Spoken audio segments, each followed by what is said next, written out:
Karen versus the K word. Which one is worse? Now, we're going to start off this by boring you with the K word that Gandhi and South Africans, well, fake South Africans use to describe Africans in India and on the African continent itself, which is this K word. And in that K word, it's the same thing as the N word here, where it describes lazy, ignorant, unintelligent, and, you know, propensity to violence and the whole nine, right? Now, the thing is the N word here has become just a word, but the K word for Karen, that's being equated somehow or another to be the same thing as the N word is not. We don't remember a Karen being lynched for being a Karen because it's about being a white, entitled woman, normally a racist epithet. And it's not normally a racist because when we invented it, we did mean it by racist white women. However, common mainstream media picked it up and they just made it out to be white entitlement to hide the racism, which is systemic oppression, like systemic racism, systemic, however you want to call it. Either way, it's a whole system in place to bury the truth with fake narratives. So the K word we wanted to refer to is the one that they use for the Jews. It's been going on since forever, like 1904, we want to say, is one of the earliest recordings at Ellis Island, where they actually made this part right here as far as an exception for them to not use the circle versus the X.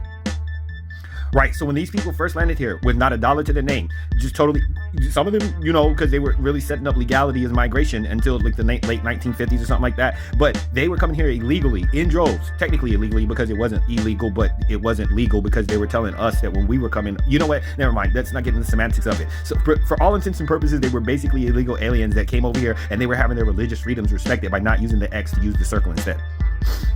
Meanwhile, they're proposing a crown act to protect black hair, our natural hairstyle, like, you know, these locks, afros, cornrows, because they're deemed as a distraction to white kids in school. Here, white folks have been so programmed with straight hair out of Negroes for all these centuries. That was forcibly done to us, by the way. Madam C.J. Walker, they try to make her a hero, however, but the only reason Madam C.J. Walker existed, it was because she saw an avenue to capitalize on what was being forcibly done on a social, if not just, well, day-to-day basis. Just like now, you say it's a distraction to white kids. Well, white kids shouldn't be distracted by afros and locks if they're our natural hair. But the reason they're distracted by it is because of Beyonce, because of Nicki Minaj, because of all these sisters that walk around on front row. Every time y'all watch Jerry Springer or whatever, when they go to fight or whatever, Jerry mainly, and they pull off their wigs and then they have the nappy hair underneath. By the way, nappy hair is good hair, right? They've been so programmed that nappy hair is negative, that it's a distraction to kids, and in the workplace, it's unprofessional. It's a lot. It's a whole lot. So is Karen and the K word for the Jews that y'all don't even know, and same thing, yet y'all don't even know the slurs for the Irish, for the Italians, for the Germans. If you haven't lived on the Northeast Coast, y'all have no idea what those are.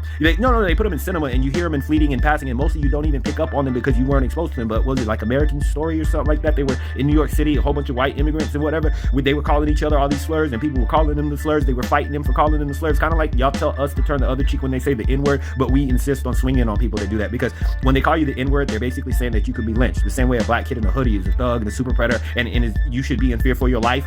Yeah, Zimmerman, we're talking to you about Trayvon Martin, right? Yeah, the same way. That's what the N-word. That's what y'all are basically saying. See, also woke. REX.